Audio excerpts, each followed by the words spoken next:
Now I finished the last 2 rows and this is how it looks. So now I'm going to go ahead and finish off. So just yarn over and just pull enough yarn through to bury into your work.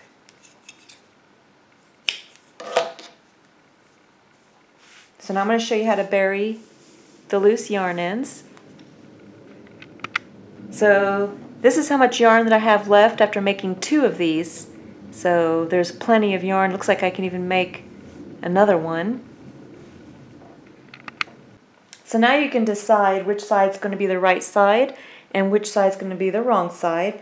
So I'm going to have my rabbit facing towards the right, but you could have the rabbit facing towards the left, whatever you want. So since this is going to be the right side facing up, I'm going to flip it so that the wrong side is facing up, and then I'm going to take my tapestry needle, put it onto the loose yarn end, and you're just going to weave the loose yarn end across the bottom because we're going to be connecting another backing to this. If you're not making a backing, it doesn't matter. You can just weave your loose yarn in wherever you like, and then you just take and trim it. So now you could be finished with your work now if you wanted to. This would make a nice hot pad as well. It's 100% cotton, so you could set hot pots on it, or you can just use it as a decorative design, or it could be used to wash with as well. I would be careful washing this with your clothes because sometimes the colors will bleed at first, so you may want to hand wash it at first. Now I'm going to show you how to place the backing. So this part is optional if you want to place a backing on it. Okay, so now we're going to get the yarn for the backing. And the yarn that I chose is this scrubby yarn. It's 100% cotton and it's really soft.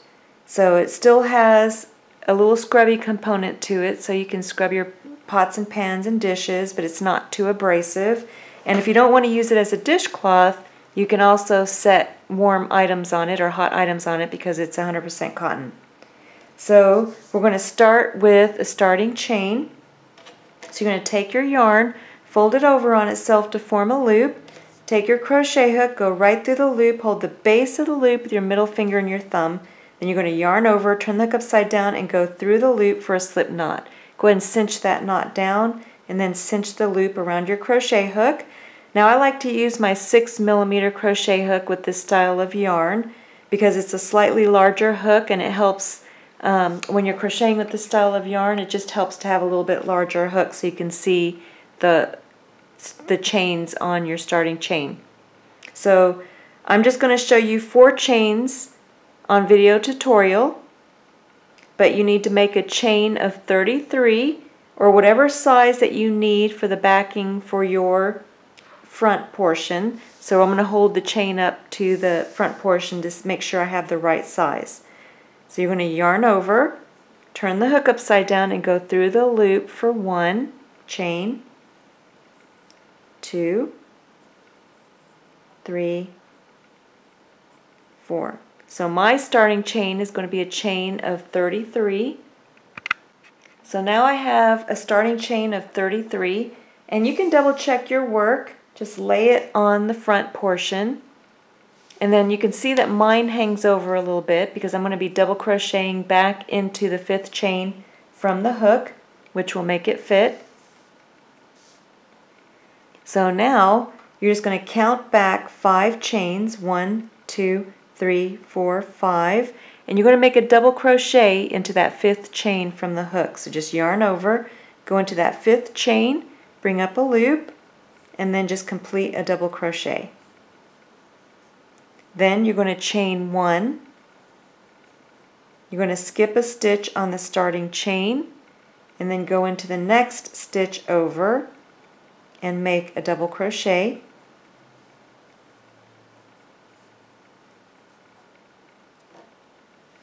So you're going to keep repeating that pattern. You're going to chain 1,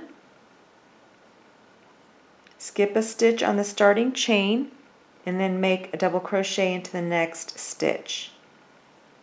And then you're going to repeat that pattern all the way across.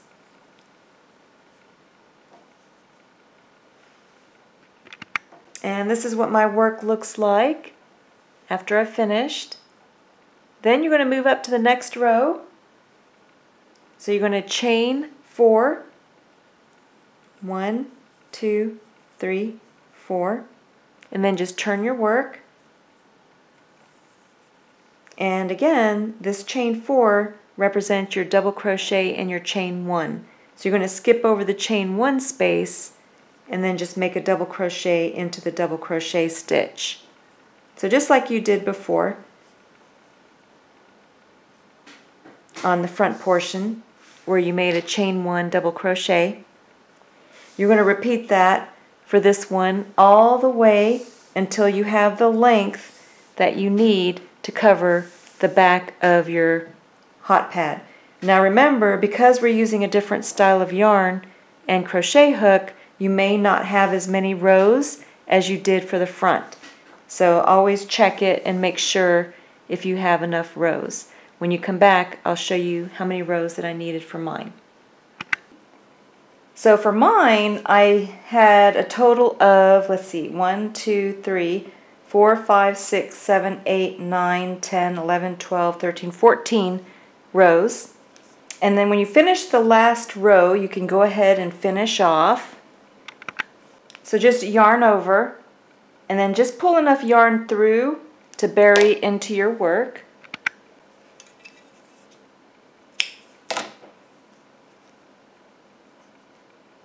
And then you're going to bury the loose yarn in the same way that you did for the front portion. This is how much I have left of the scrubby yarn after making 2 of these, so you still have quite a bit left. So before I show you how to attach this backing, I want to show you the alternative. So the alternative is to use a fabric backing, and this cute design that I got, I only got a 1/4 yard of this fabric, so it was not very expensive, and you have enough to make about 4 of these if you wanted to. So I cut mine about 1, 2, 3, 4, 5, 6, 7, 8, 9, 10, 11. It's about 11 inches in size. I left the marking on here because I'm going to be making an embroidery stitch around it, and then you can attach the front. And then when you make the embroidery stitch, you would crochet it and it would be towards the inside. So we're going to make that part. I'm going to show how to do that as well. But first, I'm going to be showing you how to attach the scrubby on the back of it. So go ahead and take your rabbit design, and you're going to have the right side facing up. And then it doesn't matter for the scrubby part, but technically the right side would be facing towards the back as well. So you would have the wrong sides together. And then you're just going to take and join. I'm using my scrubby yarn. And you're going to take and go under one of the double crochet on the corner. So here's the side of the double crochet. You're going to go right into that double crochet space. And you're going to go into the double crochet space on the scrubby as well. And you're going to bring up a loop with your scrubby yarn. Now you could use your other yarn too. It doesn't matter, whatever color choice that you want for your border. I'm using my scrubby. And then I'm going to yarn over and just go through the loop. And then turn my work over to tie a knot. Make sure you have enough of a loose yarn in for burying into your work. Then you're going to chain 1 and then make 1 more single crochet into the same space, and we're going to be crocheting the 2 pieces together. So then you're just going to skip into the next double crochet space. Make sure you go into the double crochet space of the scrubby as well. And then you're going to make 2 single crochet into that space. So there's 1. and 2. So go ahead, finish making 2 single crochet into each of the double crochet spaces along the side, and come back when you get to the corner. Now when you get to the corner, you want to make sure that the 2 ends are lined up evenly on the scrubby side as well as the front side. So if you need to, you can put a little safety pin or a stitch marker to hold those ends. But mine's lining up really well, so I didn't use any stitch markers. And when you get to the corner, you may need to put an extra couple stitches in the corner.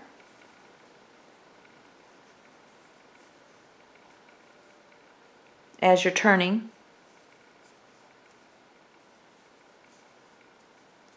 So I'm going to put one more into the corner stitch, and then I'm going to turn my work to start working across the top. And again, you want to make sure that it stays lined up. And this time you have a different stitch because you have the double crochets face up.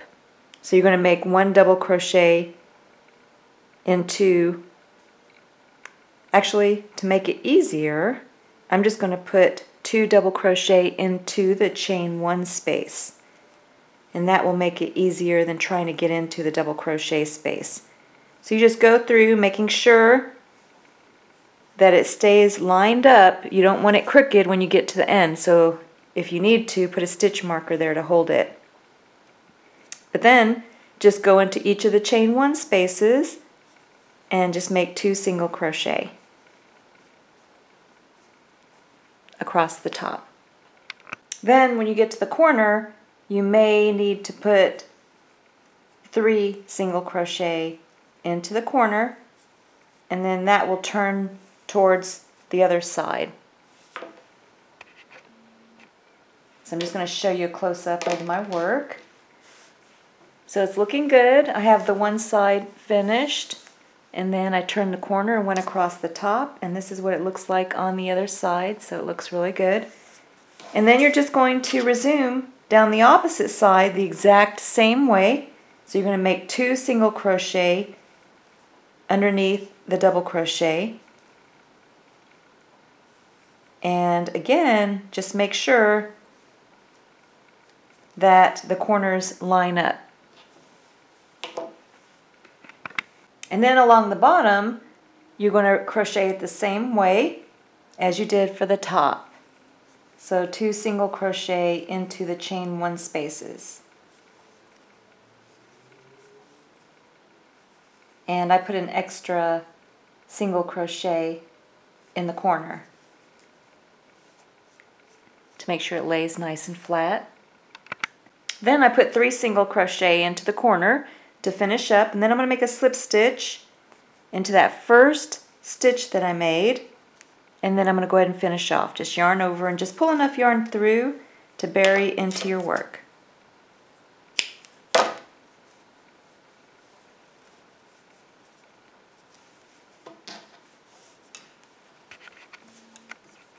So now you can bury your loose yarn end. This is how mine looks on the front, and then this is what it looks like on the back. So you could set hot things on the back as well, because this is 100% cotton, or you can use this as a dishcloth because it's 100% cotton. And the only recommendation that I would have is not to put this in with the regular wash, because at first the colors tend to bleed. So you may want to hand wash it at first. This is how much I have left of the scrubby yarn, so it may be enough for one more. So I've already made 2 of these with 1 skein. And here you can see that there's a little cute bunny rabbit in the design. And then on the back you have a little scrubby. This is 100% cotton, and I like this scrubby because it's not as abrasive. So you could set hot pots on this side as well, or you can just use it as a dishcloth for washing dishes. The only recommendation is I wouldn't recommend putting this in the wash with your regular clothes, because sometimes the colors bleed at first, so it's better to hand wash it at first. So now I'm going to show you how to make an embroidery stitch. So you're going to be using your tapestry needle and whatever color yarn that you want. to create your embroidery stitch with, and I use the same color as the front rabbit. So whatever color that you used for your rabbit,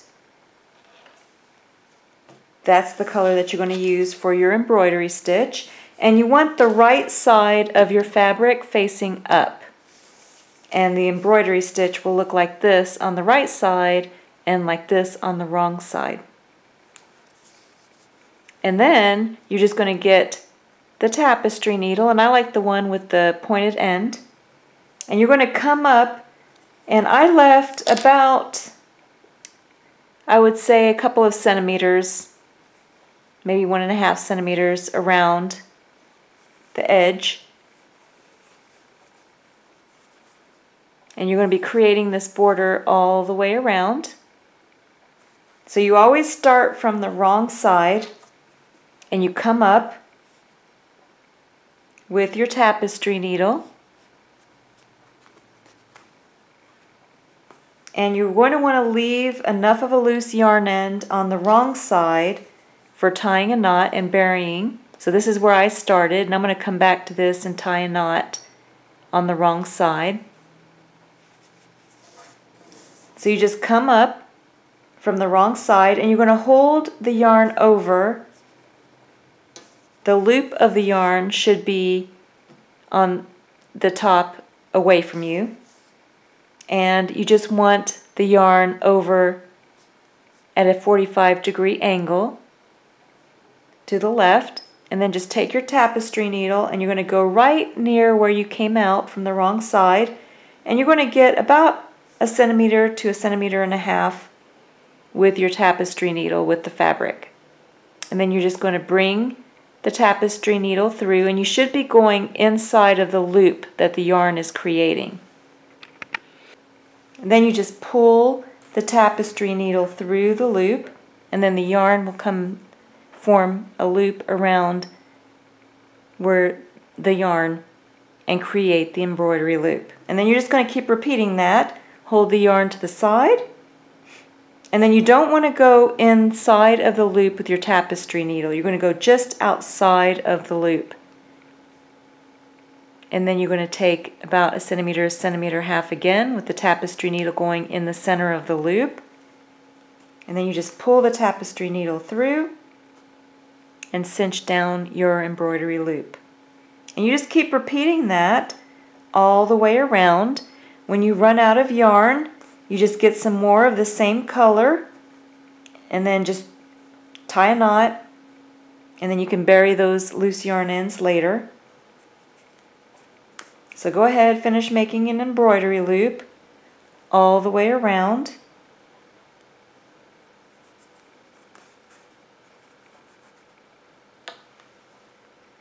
I'm just going to show you how I join my new yarn. So I'm getting pretty close to the ends, and I want to leave enough of a loose yarn end to bury into my work. So I'm just going to go just outside of the loop, and I'm going to bring my loose yarn end to the wrong side. And then I'm going to get some more yarn on my tapestry needle. Then you're just going to take your new yarn, you're going to come up from the wrong side,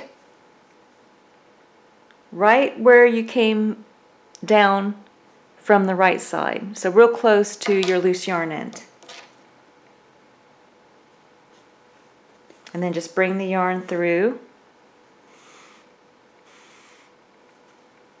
And then you're just going to take and tie a knot on the wrong side. And then you'll bury the loose yarn ends later, and I'll show you how I bury the loose yarn ends for mine. Then you just resume making your embroidery stitch. Just go right, make sure you angle it to the left, 45 degrees angle, and then about 1 centimeter to 1.5 centimeters for your embroidery stitch. And then cinch that loop down around your yarn, your exiting yarn. And then when I finish my last embroidery stitch, I'm going to go to the side. If it lined up, you would just go right outside of the loop, but I'm going to make mine right over here and just go right back through to the wrong side to finish off.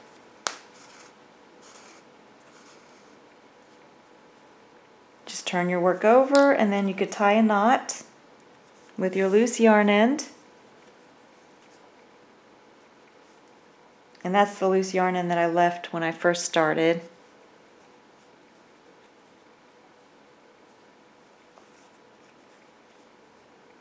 Then I'm just going to take and trim it. Now I'm going to show you how I bury the loose yarn ends. So you just take one of your loose yarn ends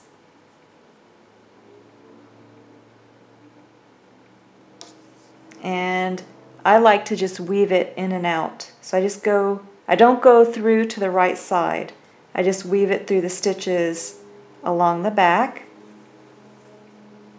And depending on how long your yarn is, depends on how many stitches you want to go. But for me, I just did a couple. And I'm just going to take and tie a knot. I'm going to go through a couple of times.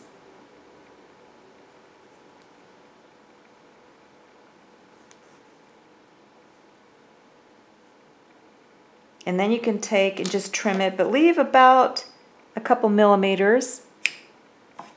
And then that's how I bury my loose yarn ends. So go ahead and bury all of your loose yarn ends. So now you're ready to line up your front rabbit, the filet rabbit, crochet filet rabbit. So decide which direction you want your rabbit facing. For mine, I'm facing it to the right. The face is facing to the right. I'm just going to lay it on the square. Now the square should have the right side facing down. And then you're just going to take, and for this I would recommend using your stitch markers to hold the work in place. I'm going to be using my, I guess I'll use my stitch markers for that. So I have one stitch marker holding the one corner on the opposite side because I'm going to be starting on this side. So I just took and folded down. You're going to be working into the embroidery stitch. So I put the stitch marker into the embroidery stitch and into the front design. And then the opposite corner, I'm going to do the same thing. So I have one stitch marker here. I'm going to put one here. So I have all of my stitch markers in place. I only needed 3 of them because I'm going to be working into this corner. So I put one into this corner, and this corner, and this corner, because you don't want it to be crooked. You want it to be able to fit onto the backing without being crooked. So now I'm all ready to start crocheting. I'm going to turn into the corner that I'm going to start. And I'm going to use my 6mm crochet hook, and you just decide what color you want for the border. I'm going to be using my same colored yarn. So this is my second skein for my third design. So I was able to make almost 3 of them. I literally had just a few stitches left where I ran out of yarn and I had to open up my new skein. So this is my second skein. So you can make almost 3 of these with just one skein color. So now I'm just going to take and go into the corner. So here you can see you're working along the side. So you have the double crochets on their side, all along the side. So you're going to work in that space underneath the double crochet along the side. And then you're going to go into that first embroidery stitch. And I go ahead and grab both loops of the embroidery stitch. And then just bring up a loop with your same colored yarn. And make sure you have enough yarn for burying into your work. And then chain 1. And then you're going to take and tie a knot. And what you're doing is you're folding this fabric portion towards the wrong side, so it shouldn't be showing. And then you can decide what stitch you want along the side. I'm going to be making just a single crochet stitch, but you could make a half double crochet too. And if you're making half double crochet, you'd start with a chain of 2. For me, I'm just going to chain 1, and then I'm going back into the same space, and I'm going under the same embroidery stitch to bring up another loop for another single crochet. So you're placing 2 single crochet into each double crochet space. So I'm going into the next double crochet space along the side, and then I'm going to go into the embroidery stitch, both loops of the embroidery stitch on the fabric. At the same time, you're folding the fabric in towards the wrong side.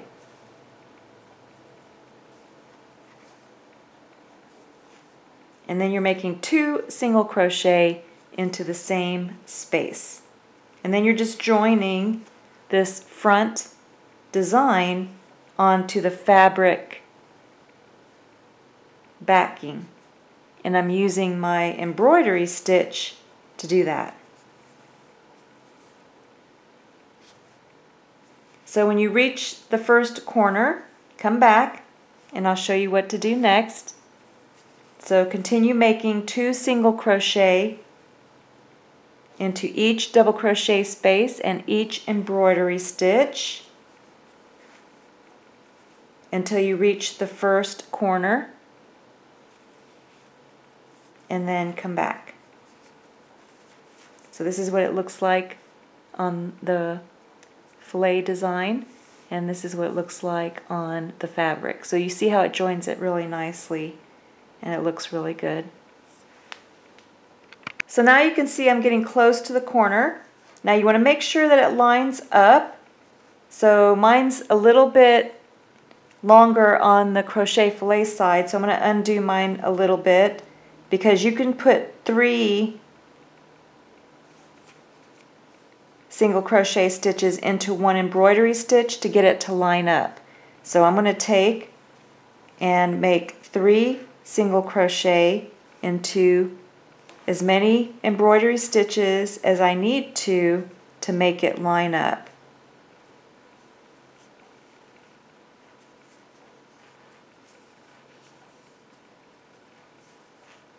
So I'm going to bring this next. I'm still putting 2 single crochet into each of the filet, the front one, but I'm going to grab in the next double crochet space, I'm going to use the same embroidery stitch and make 3 single crochet into 1 embroidery stitch so I can tug the front design to fit the backing. So now I did 2 single crochet into the front one. I'm going to go into this next one, double crochet space, and go into the same embroidery stitch to make a single crochet. And what that does is it moves the front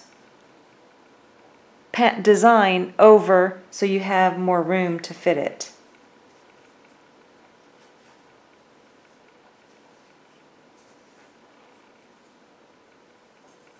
Because you want it to line up. So I'll put 2 in this one, and then I'm going to bring over this next one into the same embroidery stitch for 3 single crochet into the same embroidery stitch, and you can see how it's starting to line up now. So that last double crochet stitch is going to be into the same embroidery stitch. I'm going to go ahead and remove my stitch marker.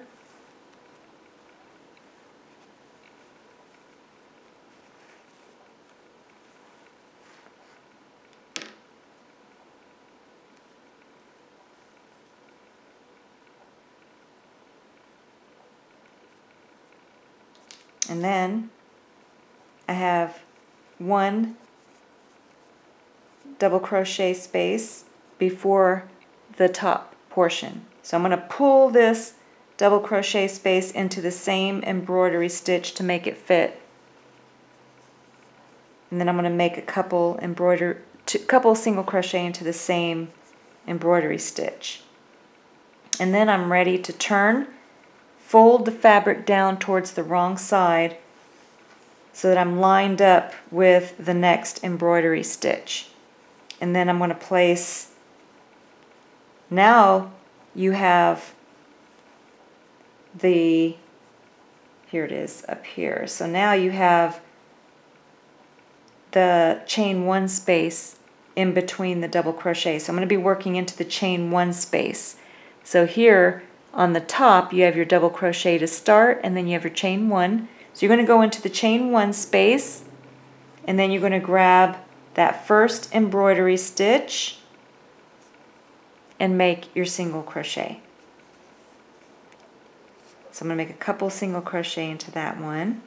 And then since it's a corner, I'm going to go ahead and make one more single crochet into the same stitch before I move to my next chain 1 space, and then I'm going to go into the next embroidery stitch for 2 single crochet. And that's how you attach the 2 pieces together. I'm just going to show you what it looks like. So here you can see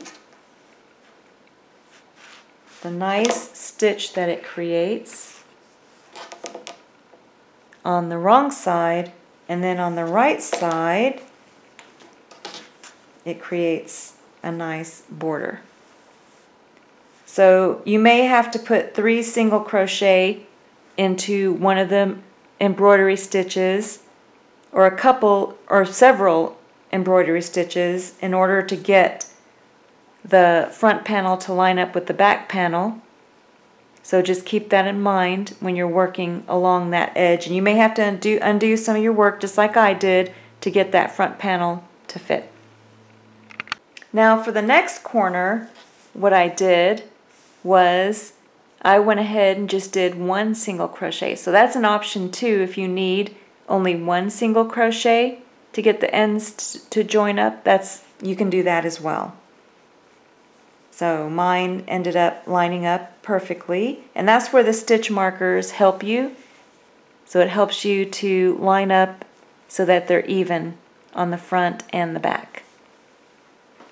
And then on the corners you may need to, this is my first double crochet space on the side, on the opposite side, and my first embroidery stitch. So I placed 3 single crochet into the same space so that the corner would lie flat.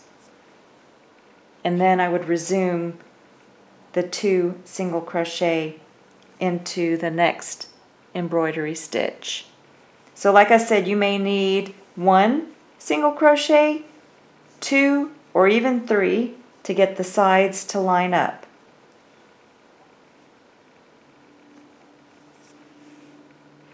So then when you're finished and you're back to where you started, you can make a slip stitch into that first single crochet that you made.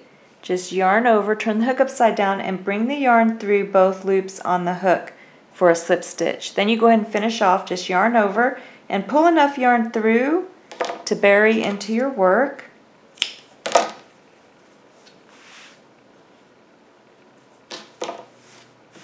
So then you have the front design, and then on the back you have your fabric.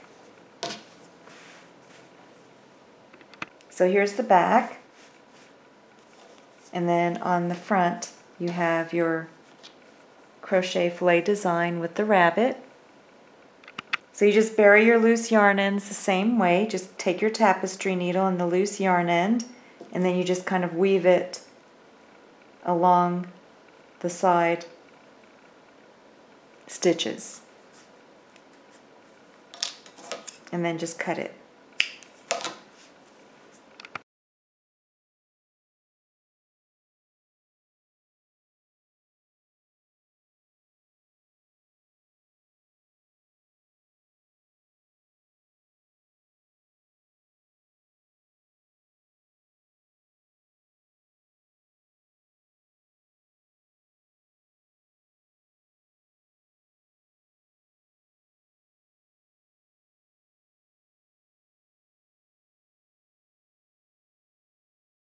So I found this in Parent Magazine, an April 2019 issue, and it's about how to create natural dyes, and I'm about to try and see if I can make some of these natural dyes. So I'm going to be making a yellow one, using turmeric, and I'm also going to be using a red cabbage. So I have my 4 pots all ready to go. I have my red cabbage, the yellow onion skins, and I'm going to try green cilantro and see if that comes out with a nice green color. And I'm using turmeric for the yellow color, and actually, yes, that's correct, the yellow color, because the yellow onion should produce an orange color, so we'll see. I chose to use Heinz all-natural distilled white vinegar in a glass bottle. So I already have the cabbage going, the red cabbage. I have 2 cups of water in with the cabbage, and I have approximately 2 cups of red cabbage, and I put 2 tablespoons of the white vinegar. Since I only used about a cup of the yellow skins from the yellow onion, I did half of the recommended amount, so I used 2 cups of water with 1 tablespoon of the white vinegar for the yellow onion. I used about 4 cups of water to a cup of cilantro and 2 tablespoons of the white vinegar. And I made half of the amount for the turmeric. I did 1 cup of water, 1 tablespoon of the white vinegar, and then 1 tablespoon of the turmeric. Once it starts boiling, just reduce the water to a simmer, and then I'm going to simmer it for about 30 to 45 minutes as recommended. I have all of my pots simmering nicely, and you can see the color coming out. I'm not too sure about the cilantro, but we'll see what color that ends up with. So they all turned out beautiful except for the cilantro. Unfortunately, that beautiful green with the cilantro didn't work, so I wouldn't recommend using cilantro, but the other 3 turned out really beautiful.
So I just turned the eggs about halfway through the time, and they're actually turning out really beautiful. I love the color. You can also put them into the refrigerator to soak too if you want a little bit deeper color, but I'm just going to soak mine for a few minutes. After 22 minutes, I was able to create these gorgeous colorful eggs. So I have 1 orange, 1 blue, and 1 yellow.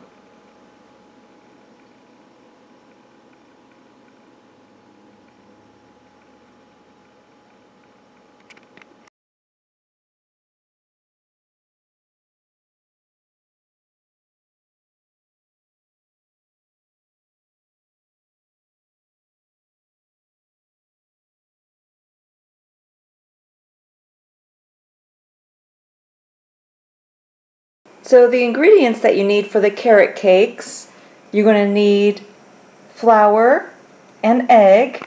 So 1 cup of flour, a half cup of the brown sugar, 1/3 cup of the crushed pineapple in the juice, and you're going to use some of the juice also in the topping, a 1/4 teaspoon of salt, a 1/2 teaspoon of the baking soda, and 1 teaspoon of the baking powder, 1½ teaspoon of cinnamon, a ½ cup of milk, 3 tablespoons of oil. I used olive oil, and then 1 medium-sized carrot, finely grated.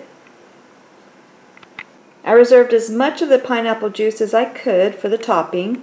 One of these small cans of the crushed pineapple worked perfectly, and this one is about 8.25 ounces. I mixed the wet ingredients together first. Then I added all of the dry ingredients. This is what it looks like after being mixed. Then I'm going to get my favorite baking tin. This one has cute little designs on it. And I'm going to spray it with some cooking oil. I'm using olive oil. You can make cupcakes too, small cupcakes if you wanted to. Then I just filled my tins with the batter. So I'm going to be making some cupcakes too, and I greased my ceramic cupcake tin. Not tin, but ceramic cupcake holder. I was able to fill 4 of them. So I baked mine for about 12 to 14 minutes. Mine was 14 minutes, and you want it to be springy on top. So you don't want it to, when you touch it, you want it to be able to, it springs right back and has a light brown color to the top. So now I have my cooled sheet, and they're ready to flip over onto my cutting board. How cute are these? They came out really, really good. So now I'm going to make the topping for them. So for my topping, I'm using this Philadelphia cream cheese. It's the whipped kind. And it's an 8-ounce tub, but I'm going to use about 1/4 of it. And I'm going to use all of my juice, pineapple juice. But you can use about 3 to 4 tablespoons of the pineapple juice. So I just took a wire whisk and I just whisked mine together. If you want a thicker consistency, then you would just add less of the pineapple juice. So put the cream cheese first and then just slowly add the pineapple juice until you get the consistency that you want. So again, the cupcakes are the same way. You want to kind of test it. They're light brown and they're also springy to the touch, so they're done. I cooked my cupcakes for a total of 20 minutes. Then I just poured a little bit of the cream cheese sauce on top and then put them onto a plate. You may even want to put the cream cheese dressing on the side and then just allow some dipping into it.